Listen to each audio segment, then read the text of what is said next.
আজকে অঙ্কুশ তানির সাথে এমন একটা জিনিস করলো যাতে করে খুব বড় একটা বিপদ হয়ে যেতে পারতো যদি না আমি ঠিক সময় ব্যাপারটা দেখে ফেলতাম। তো ভিডিওটা দেখতে থাকো, সবটা তোমাদেরকে বলছি। তানি আমাকে দেখাও দেখাও।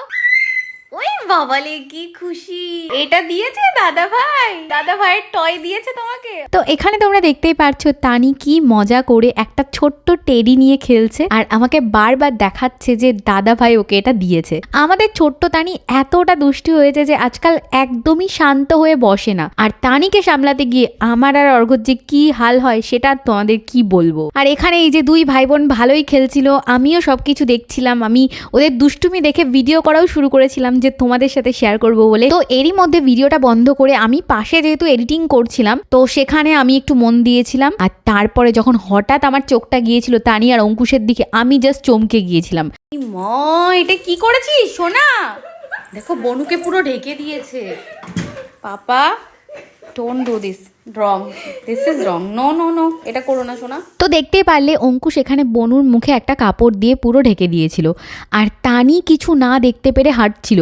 আর আমি যদি সেটা সময় মতো না দেখতে পারতাম তাহলে যে কি একটা বিপদ হয়ে যেত, মানে তানি মুখ থুবড়ে পড়ে যেত। আর যেহেতু বিছানার ওপর অনেক খেলনা ফেলনা ছিল তো সেখানে তানির লেগে যেতে পারতো হয়তো মুখে ঢুকে। এই খেলাটা ছোটবেলা আমি আর আমার ভাই একবার করেছিলাম আর আমার ভাই এত সাংঘাতিক একটা ব্যথা পেয়েছিল না, মানে সেটা কি বলবো। তো যাই হোক বড় সড়ো আঘাত ও পেয়ে যেতে পারতো। তো বাচ্চারা একসাথে থাকলে এই সমস্ত জিনিসগুলো হতেই পারে, তাই আমাদের বড়দের অবশ্যই উচিত সবসময় সতর্ক থাকার, ওদেরকে চোখে চোখে রাখা। আর এই ব্যাপারটা আমি আজকে আরো ভালো করে বুঝলাম। তাই তোমাদেরকেও বলছি, বাড়িতে যদি দুটো বাচ্চা বা আরো অনেক বাচ্চারা একসাথে খেলা করে ওদের সবসময় চোখের সামনে রাখা উচিত, কারণ ওরা না বুঝে না হলে যে কোনো বিপদের সম্মুখীন হয়ে পড়তে পারে। আর তার উপর যদি তানির মতো চঞ্চল বাচ্চা হয়, তোমরা এতক্ষণ দেখতেই পারলে যে এতটা সময়ের মধ্যে তানি কিন্তু একটা সেকেন্ডের জন্য চুপ করে বসেনি। আমরা জানো তো এই কারণে না একদম নাজেহাল হয়ে পড়েছি। আমাদের কাজকর্ম একে, তারপর অঙ্কুশের দেখাশোনা, তারপর তানি এত দুষ্টুমি করে, মানে কিভাবে যে রোজ দিনগুলো আমাদের যায় মানে তোমাদেরকে কি বলবো। তো তোমাদের সাথেও কি এরকম কোনো কিছু হয়ে থাকে কমেন্টে অবশ্যই জানিও। আর তানির এই দুষ্টু মিষ্টি দুষ্টুমিগুলো দেখে যদি তোমাদের ভিডিওটা ভালো লেগে থাকে তাহলে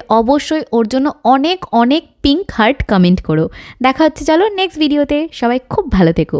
দুটো টম এন্ড জেরি, ওর আবার পিঠে হাত বুলি দিচ্ছে দেখো। ও আবার আরাম করে শুয়েও পড়েছে, এর আবার এত আরাম হয়েছে হাতও খাওয়া শুরু হয়ে গেছে। ও ম, আর এদিকে পিঠ চুলকে দিচ্ছে।